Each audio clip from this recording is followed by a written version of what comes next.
Easter is considered by many people to be the beginning of spring. America has been plagued this winter with some of the worst storms in our history. Historians will refer to the winter of '78 as one of the worst of all time. Millions of people have been caught up in the suffering and sorrow that have touched scores of cities and towns. Our hearts went out to the suffering, and several times a day in our prayers we would remember them. However, the question comes to millions of people, and we've had many letters along this line asking why. Why does God allow such things to happen?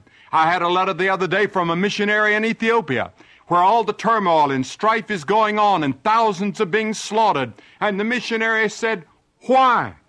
Long ago, when a storm was sweeping across the Sea of Galilee, and it seemed that the disciples were about to perish, Jesus stood up in the little boat and said, "Peace, be still." The wind immediately obeyed his voice, the lightning ceased its flashing, and the thunder ceased its roaring. Jesus Christ showed that he had power over the very elements of nature.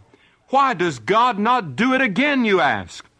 There are no easy answers to this age-long question, but C.S. Lewis once reminded us, everything that happens to us is designed to bring us to God. We've heard many expressions on our television screens or on the radio of people who prayed before, during, and after a storm's a tragedy. We've already been hearing stories of people who were converted in the midst of those tragedies.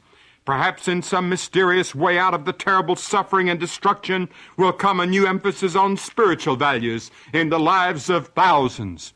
Someday in heaven, when the purposes and meanings of life will all be revealed, when people in these destruction areas will say, I understand now. Thank God the storm was used to bring me to Jesus Christ, or to bring me to a new relationship to my family, or bring me to a new relationship to God. There are many kinds of suffering. The story comes to us of two Christian women that had been arrested for their faith. As they were being taken down the long corridor of the prison, one of them suddenly realized it was Easter. She shouted at the top of her lungs, "He is risen!" Scores of prisoners and even some of the guards shouted back, "He is risen indeed."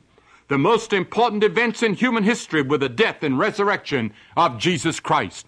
The Apostle Paul once said, if Christ has not been raised, then your preaching is in vain and your faith is in vain. If Christ has not been raised, your faith is futile and you are still in your sins. In reading about the early church, we find that the central theme of the early Christians' witness to the world was the fact that Jesus Christ, who was crucified, had been raised from the dead. We usually hear a sermon on the resurrection, of course, every Easter. But in many churches, that is about all. However, in the preaching of the early apostles, the cross and the resurrection were their constant themes. The cross and the resurrection and Pentecost are all linked together. Without the resurrection, the cross is meaningless. Without Pentecost, the disciples would have been powerless to spread the good news of the gospel.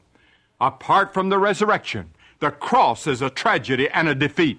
If Christ's bones lie decayed in a grave, then there's no good news, and the darkness of the world is indeed black, and life has no meaning, and the headlines of the world would indicate that the world is coming to an end soon, with no hope for the future in eternity if Jesus Christ has not been risen. However, the New Testament teaches from one end to the other that Christ indeed is risen from the dead. The greatest and most thrilling fact of human history is the resurrection of Jesus Christ.